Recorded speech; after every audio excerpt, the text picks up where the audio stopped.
예, 내수주 그리고 특별히 또 중소형주 관심이 높기 때문에요. 이 코너가 최근에 좀 더 우리가 주목을 하고 봐야 되는 시간입니다. 주목할 만한 중소형주 집중 분석하는 시간이죠. 돈이 되는 스몰캡입니다. 하나대투증권 스몰캡팀 황세환 선임연구원 오셨습니다. 어서 오십시오. 네, 안녕하세요. 네, 오늘은 예림당이죠. 저희가 이제 네. 예고할 때 이제 주가 영향을 안 주기 위해서 가능하면 기업명을 안 하고 이 내용을 설명하는데 Y 시리즈 하니까 뭐 이름을 감출 수가 없어가지고 예림당 네. 소개한다고 말씀을 드렸어요. 예림당 네.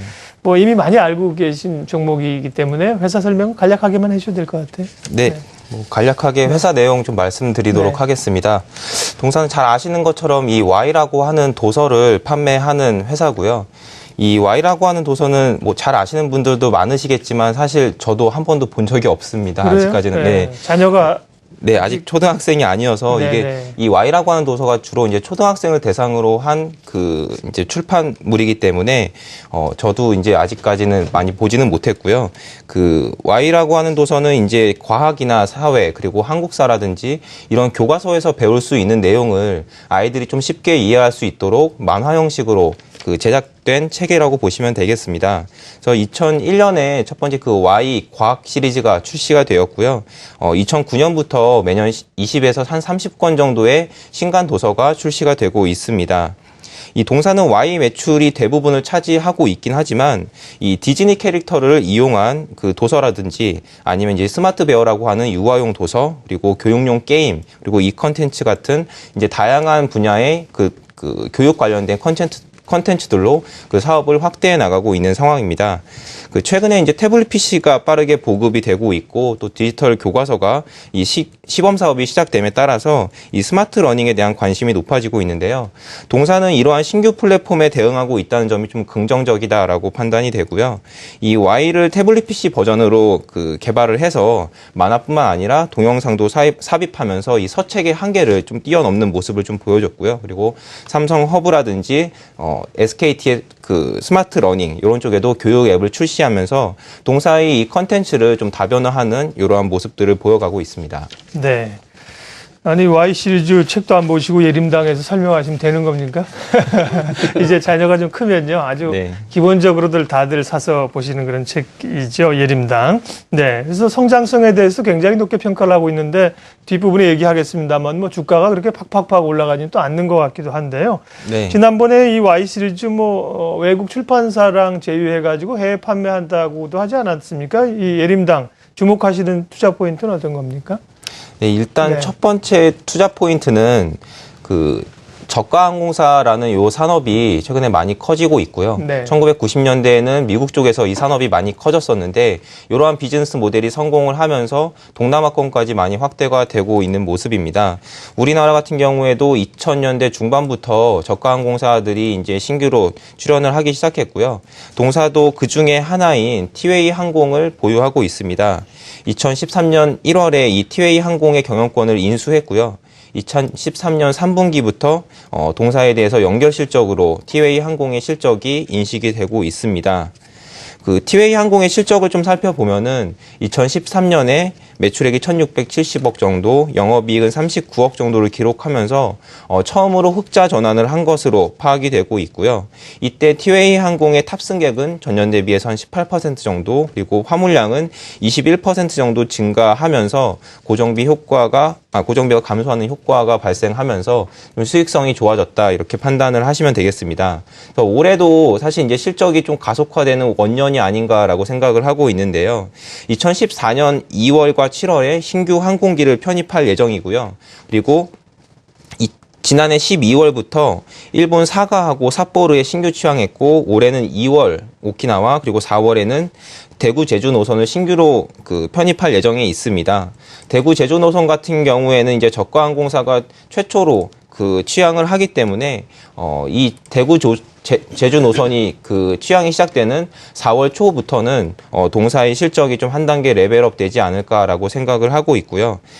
지난해 이제 말에 항공기를 한 대 신규로 편입을 했고 올해 2월에 신규 편입한 부분들이 좀 2분기 실적에 좀 긍정적인 영향을 미칠 것으로 예상을 하고 있습니다.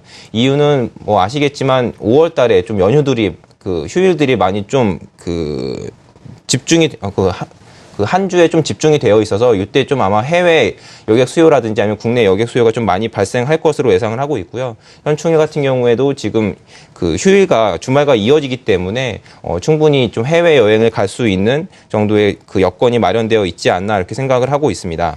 네. 네. 사실은 예림당이 티웨이 항공의 경영권을 인수했을 때는 이제 시장에서 악재로 작용했죠. 네, 맞습니다. 상당히 부담 작용하면서 주가도 충격이 많았었습니다. 근데 흑자 전환을 했군요. 항공업, 저가 항공의 또 미래에 대해서 할 얘기가 많은데 시간이 없어서요. 그 정도 듣고요. 출판업 쪽에서 본업이죠. 출판업 쪽에서 네. 주목해야 될 건 어떤 겁니까? 네, 일단 출판업 같은 경우에는 작년에 좀 워낙 안 좋았었습니다. 실적이 좀 안 좋았었는데 그런 부분들로 인해서 주가가 계속적으로 하락하는 모습을 보여왔었고요.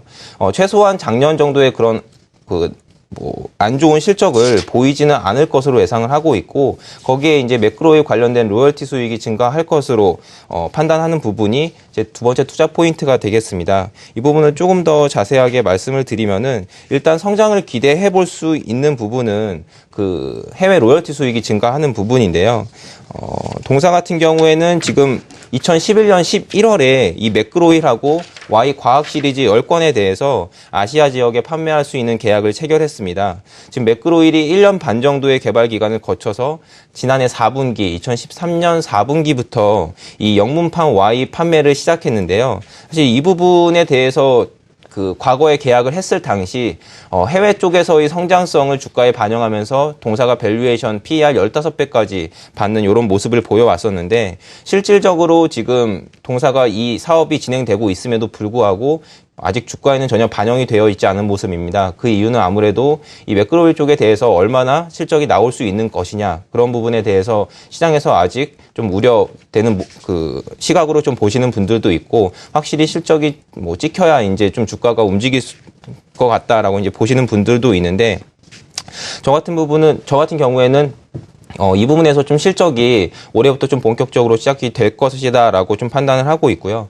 현재 지금 그 매크로일이 판매를 하는 지역은 아시아 정도 일부이지만 원래 매크로일의 매출 지역을 보면은 한 70% 정도가 미국 그리고 나머지 한 20% 정도가 유럽입니다. 그렇기 때문에 이 동사의 Y 시리즈가 미국이나 영국 시장에 들어갈 때 동사의 그 로열티 수익이 좀 폭발적으로 증가할 것으로 예상을 하고 있고요. 이러한 부분들에 대한 주가 반영은 성장성을 미리 반영할 것이라고 보고 있기 때문에 사실 그 전부터 주가는 충분히 움직일 수 있다라고 보고 있습니다. 네. 또 중요한 포인트 가운데 하나죠. 해외 수출 관련된 얘기를 궁금했는데 해주셨네요. 예. 예림당 실적하고 주가 전망하겠습니다. 네.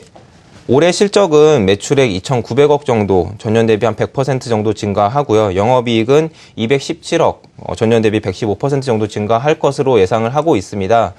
이렇게 실적이 크게 증가하는 요인은 동사에 물론 실적이 좋아지는 부분도 있겠습니다만 그 자회사 실적이 그러니까 티웨이 항공의 실적이 현재 이 2,900억의 매출액 중에서 대부분을 차지하고 있습니다. 2,270억 정도가 이 티웨이 항공의 매출인데요. 근데 작년 같은 경우에는 연결 실적으로 인식했던 시기가 3분기부터였기 때문에 반기 정도만 그 티웨이 항공의 실적이 동사의 실적의 그 연결 실적으로 잡혔다고 보시면 되고요. 올해 같은 경우에는 티웨이 항공의 실적이 온기로 다 잡히기 때문에 전년 대비해서 전체 매출이 굉장히 급증하는 모습을 보이게 됩니다. 근데 이런 부분들은 회계적인 부분들이기 때문에 약간의 그런 효과가 있다라고 감안을 하시면 되겠고요. 그 티웨이 홀딩스를 제외한 그 출판 부문의 실적을 살펴보면은 2014년에 이 매출액은 565억 원 정도, 전년 대비 한 13% 정도 증가할 것으로 예상을 하고 있고요. 영업이익은 123억, 전년 대비 46% 정도 증가할 것으로 전망하고 있습니다. 아까 말씀드렸던 것처럼 그 국내 쪽 Y의 매출이 작년에 좀 많이 좋지 않았었는데요. 동사 전체 매출의 한 60% 정도가 홈쇼핑을 통해서 판매되는 비중입니다. 근데 지난해 상품 구성이라든지 편성표 같은 부분들을 바꾸면서 두 달간 이 홈쇼핑 쪽으로 영업을 못했던 부분들이 있었는데 이런 부분들이 올해는 이제 홈쇼핑 채널이 3개로 확대되면서 이러한 일시적으로 영업을 못하는 부분들이 없을 것으로 판단을 하고 있고요. 그리고 아까 이제 그 방송에서도 말씀해 주셨습니다만 그 동사는 이 디즈니 캐릭터를 이용해서 출판물이나 캐릭터 상품을 원래 판매하던 사업을 하고 있었습니다. 근데 1분기에 지금 히트했던 이 겨울왕국에 대한 그 출판물을 한 6개에서 7개 정도 출시해서 지금 판매를 하고 있는데요. 이런 부분들도 아마 1분기 실적이 좀 좋아지는 모습에 대해서 좀 그 동사의 실적을 견인하는 요인 중에 하나가 될 수 있을 것으로 판단하고 있고요. 또 수익성이 제가 영업이익이 좀 많이 좋아지는 것으로 추정을 하고 있는데, 이유는 올해부터 좀 매크로일이라든지 아니면 기존에 판매되고 있던 자국어 버전의 Y 이 매출이 늘어나는 부분에 기인하는데요. 이 로열티 수익 같은 부분들은 사실 비용을 수반하지 않는 사업이기 때문에 기본적으로 매출이 늘어나면은 그 부분들이 다 영업이익에 반영된다라고 보시면 되겠습니다. 그래서 수익성이 좀 많이 확대된다, 이렇게 판단을 하시면 되겠습니다. 네. 자, 그래서 목표 주가는 9,900원으로 제시를 하셨네요. 네, 맞습니다. 네. 돈이 되는 스몰캡, 오늘 예림당에 대해서 자세히 알아봤습니다. 하나대투증권 스몰캡팀 황세환 선임연구원이었습니다. 고맙습니다. 네.